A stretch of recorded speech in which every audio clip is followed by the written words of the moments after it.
आया कहाँ जाता है राधा। लक्ष्य तो जिया जाता है। मैं कभी तुम पर अधिकार करना नहीं चाहता, कभी तुम्हें प्राप्त करना नहीं चाहता,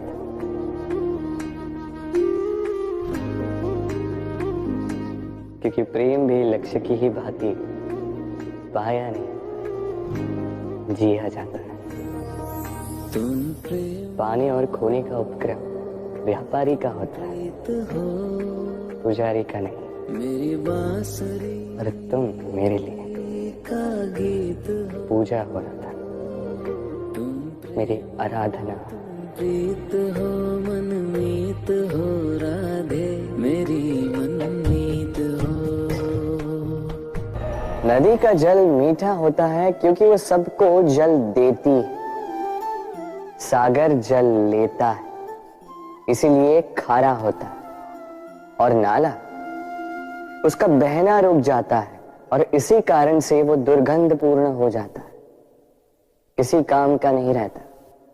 हमारे जीवन में भी कुछ ऐसा ही होता है। यदि नदी की भांति जीवन में कुछ देना सीखो तो जीवन में मिठास बनी रहेगी। यदि सागर की भांति बांटने के स्थान पर केवल संचय करते रहो तो मन में खटास बढ़ती रहेगी। और यदि नाले की भांति बहना छोड़ दो, कर्म करना छोड़ दो तो किसी काम के नहीं रहोगे। इसलिए बिना किसी विराम के कर्म करते रहो और जो कुछ भी आपके पास है उसे बांटना सीखो। मन प्रसन्न होकर मेरे आसपास ये वृक्ष, ये पौधे, ये पुष्प देख रहे हैं आप? है ना सुंदर? क्योंकि आपने इन्हें देखा है। इसी प्रकार जब प्रेम की बात आती है लोग किसी का मुख स्मरण कर लेते हैं। ऐसी आंखें, वैसी मुस्कान, तिरछी भ्रूकुटी, घने केश, पर क्या यही प्रेम का अस्तित्व है? नहीं, ये उस शरीर का अस्तित्व है जिसे हमारी आंखों ने देखा और हमने स्वीकार कर लिया। परंतु प्रेम भिन्न है। प्रेम उस वायु की भांति है जो हमें दिखाई नहीं देता, किंतु वही हमें जीवन देता है। संसार किसी स्त्री को कुरूप कह सकता है क्योंकि वो उसे अपनी तन की आंखों से देखता है, परंतु संतान उसी माता को संसार में सबसे सुंदर समझती है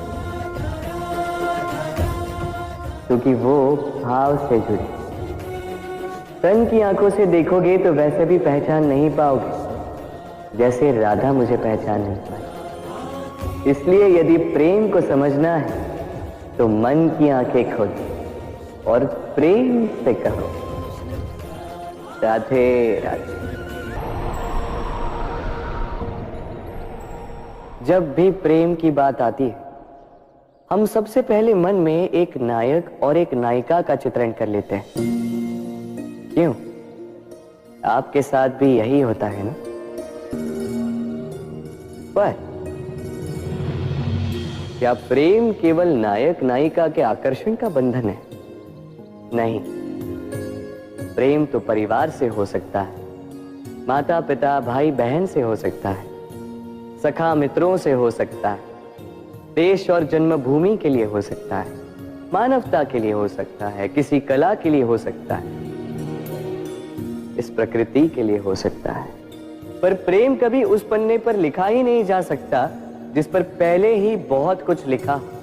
जैसे एक भरी मटकी में और पानी आ ही नहीं सकता। यदि प्रेम को पाना है तो मन को खाली करना होगा। अपनी इच्छाएं, अपना सुख सब त्याग कर समर्पण करना होगा। अपने मन से व्यापार हटा दो, तभी प्यार मिलेगा। और मन प्रसन्न होकर बोले, राधे राधे। प्रेम विधाता की सबसे सुंदर कृति, परंतु हर कृति को संभालना पड़ता है। अब इसी मूर्ति को देख लीजिए। जब कलाकार ने इसे रचा तब ये बहुत सुंदर थी, परंतु इसके पश्चात इसे संभाला नहीं गया। इसके स्वामी ने इसके देखभाल का कर्तव्य ठीक से नहीं निभाया और अब यह मूर्ति असुंदर लगने लगी। इसी प्रकार केवल कह देने से प्रेम नहीं हो जाता।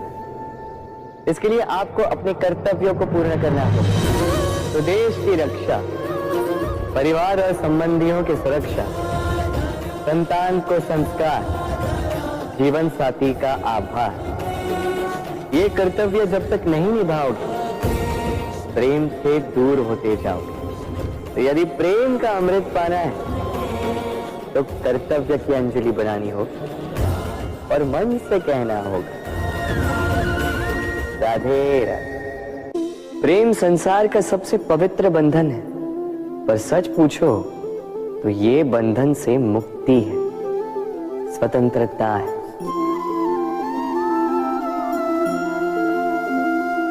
नहीं समझे? समझाता हूं। यदि कोई आपका प्रेम ठुकरा दे, यदि कोई आपका प्रेम समझ ही ना पाए, तो क्या होगा? कुछ उदास हो जाएंगे, कुछ छल करके प्रेम पाना चाहेंगे, तो कुछ बलपूर्वक प्रेम पर अधिकार करना चाहेंगे। किंतु यह आवश्यक नहीं कि जिससे आप प्रेम करते हो उसे भी आपसे प्रेम, क्योंकि प्रेम कोई वस्तु नहीं है, न राज्य है न धन जिसे आप बल से अपने वश में कर सको। प्रेम वो शक्ति है जो आपके लिए हर बंधन तोड़ सकती है, किंतु स्वयं किसी बंधन में नहीं फंसती। तो जिससे भी आप प्रेम करते हो उसे स्वतंत्र छोड़ दीजिए, क्योंकि स्वतंत्रता ही वो भाव है जो जीव को सबसे अधिक प्रिय है। प्रेम सच्चा होगा तो उसे अवश्य समझ में आए। तब तक केवल निस्वार्थ भाव से प्रेम कीजिए, स्वार्थ हट जाएगा तो प्रेम आ ही जाएगा और मन प्रसन्न होकर बोलेगा, राधे राधे। मनुष्य का स्वभाव है कमाना, संग्रह करना, फिर चाहे वो धन हो, नाते, संबंध हो या हो प्रसन्नता। परंतु क्या आपने कभी सोचा है, नियति ने ये संग्रह करने की प्रकृति मनुष्य में क्यों डाली? एक बीज से पौधा पनपता है, उसके भोजन से फल संग्रहित होता है। क्यों? इसलिए ताकि वृक्ष उसे स्वयं खा सके? नहीं, बल्कि इसलिए ताकि वो भूखे जीवों में बांट सके। अब आप पूछेंगे कि इसमें वृक्ष का क्या लाभ? लाभ है, क्योंकि जो बांटता है वो मिटता नहीं। जो फल ये जीव खाते हैं वो उसके बीजों को वातावरण में बिखेर देते हैं, जिससे जन्म लेते हैं नए वृक्ष। उसकी जाति, उसका गुण, उसकी मिठास अमर हो जाती है।